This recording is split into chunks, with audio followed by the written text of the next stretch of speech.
Olá, DVs, tudo bom? Hoje vamos falar sobre a possibilidade de realização de inventário extrajudicial quando o falecido deixou testamento. Muito tem se falado aí sobre o tema porque ontem, no dia 15 de outubro, o STJ se manifestou sobre esse tema. A quarta turma do STJ entendeu por unanimidade que mesmo quando o falecido deixa testamento, é possível sim realizar um inventário de forma extrajudicial, prestigiando aí os princípios da celeridade, da autocomposição das partes, desde que, obviamente, os requisitos para isso estejam cumpridos. Quais são esses requisitos? Que as partes envolvidas sejam capazes, sejam maiores, estejam assistidas por advogado e que não exista conflito entre essas partes, certo? Então, o que aconteceria? Nessa hipótese, o testamento ele tem que ser aberto de forma judicial, conforme está previsto lá no Código de Processo Civil, e depois da abertura judicial do testamento, inclusive mediante solicitação ao juízo do processamento do inventário através da via extrajudicial, esse inventário pode ser levado ao tabelionato de notas para ser feito, sim, de forma extrajudicial. Entretanto, inclusive eu abordei sobre esse tema nos stories hoje, isso não é uma novidade. É isso mesmo, senhores, não é uma novidade. E por que eu digo isso? A lei que atribuiu às serventias extrajudiciais algumas atribuições que antigamente eram apenas do judiciário, como a possibilidade de realizar inventário e divórcio extrajudicialmente, foi a Lei 11.441 de 2007. E depois dessa lei, muito se discutiu com relação a essa possibilidade de realizar o testamento de forma de realizar o inventário nos casos que há testamento de forma extrajudicial ou não.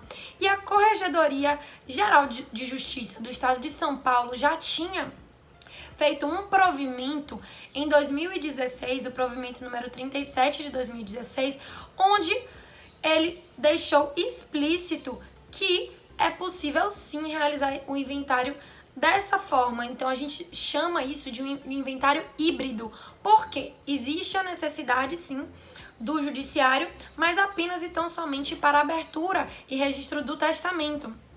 E após a abertura e registro do testamento, ele é levado para o extrajudicial para aí sim finalmente ser processado aí o inventário na forma extrajudicial, prestigiando todas essas questões que eu falei. E isso também já foi levado para vários códigos de normas das serventias extrajudiciais, inclusive o Código de Normas aqui da Bahia. Já tem um artigo que trata sobre essa questão, muito interessante.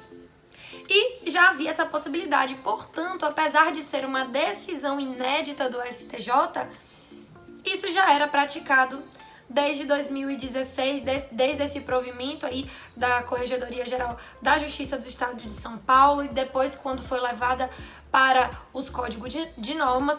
Mas o relator, o ministro Luiz Felipe Salomão, ele trouxe argumentos interessantíssimos sobre o inventário extrajudicial que eu queria trazer aqui para que vocês possam entender realmente a relevância desse instrumento para a nossa atividade jurídica, certo?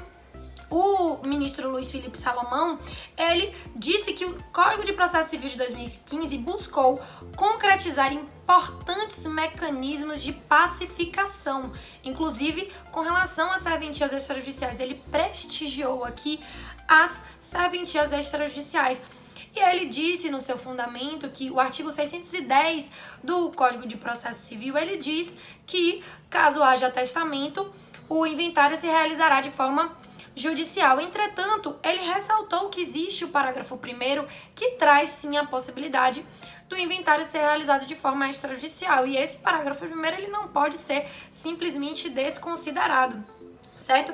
E ele diz, na verdade, e eu achei muito interessante esse argumento, que ele fala que o fim social em relação ao inventário extrajudicial é a redução de formalidades e burocracias. Vejam só a relevância desse instrumento para a nossa atividade jurídica, né? Com o incremento de maior número de procedimentos alternativos ao judiciário. E ele diz ainda que negar o processamento desse inventário através das serventias extrajudiciais seria violar princípios caros à justiça. Eu achei isso a coisa mais linda. Porque ele diz que seria uma violação à efetividade da tutela jurisdicional e à razoável duração do processo. Argumentos do ministro relator Luiz Felipe Salomão para a autorização para essa decisão aí que seria inédita para o STJ com relação ao processamento do inventário pela via extrajudicial. Então vejam só como ele prestigiou aqui as demandas extrajudiciais, a advocacia extrajudicial, como ele demonstrou que não levar a possibilidade de realização dessa demanda extrajudicial afeta diretamente a efetividade da justiça. Então, achei muito legal.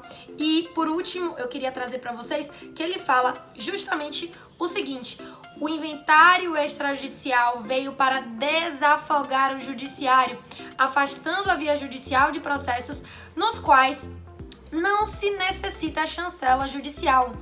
E veja, ressalto, assegurando solução mais célere e efetiva em relação aos interesses da parte. Mais célere e efetiva em relação aos interesses da parte. Eu não posso dizer outra coisa a não ser que o ministro foi muito feliz nesse voto, que os demais componentes da turma foram extremamente felizes em votar unanimamente pela possibilidade do inventário ser processado pela via extrajudicial e que toda a advocacia extrajudicial hoje, por conta dos fundamentos dessa decisão e não pela decisão em si, porque como eu disse, a decisão em si, ela não era uma novidade para quem atua na área extrajudicial. Inclusive, todos os nossos alunos do curso de advocacia extrajudicial já sabem disso, porque a gente aborda isso em todas as turmas, essa possibilidade de realização do inventário extrajudicial de forma híbrida quando existe testamento. Mas o que foi realmente de grande valia para quem atua na advocacia extrajudicial foram os argumentos utilizados pelo ministro, a forma como ele colocou a violação aos princípios, o que demonstra completamente que o judiciário está de acordo com relação a toda a demanda extrajudicial, ajudar a desafogar o judiciário, ajudar a efetividade da justiça. Eles concordam que o procedimento é extremamente mais célere, que ele é extremamente menos burocrático e que ele satisfaz muito mais ao cliente, aquela pessoa que está naquela situação. Então, foi muito feliz, eu realmente estou muito satisfeita com os fundamentos realmente dessa decisão, mas quero chamar a atenção para vocês que é uma decisão inédita, porém o tema não é um tema novo. Todos nós que atuamos na advocacia extrajudicial e os alunos do curso de advocacia extrajudicial já sabíamos disso e já fazemos inventário dessa forma, certo? Convido a todos vocês que queiram se inscrever na lista de espera para a próxima turma do nosso curso de advocacia extrajudicial, que se inscrevam. Teremos uma próxima turma em novembro, com o curso todo reformulado e tá realmente imperdível. Não perca a oportunidade de sair do judiciário, porque o próprio judiciário faz questão de mostrar pra gente, inclusive com esses fundamentos, que a melhor alternativa para o advogado, para o cliente, para a justiça é que você resolva as demandas de forma extrajudicial. Esse é o futuro e eu tenho plena convicção disso, e ainda mais com todos esses argumentos desse voto. Então é isso. Espero que vocês tenham gostado e espero os comentários de vocês aqui para que a gente possa debater um pouquinho mais sobre o tema. Tchau, tchau!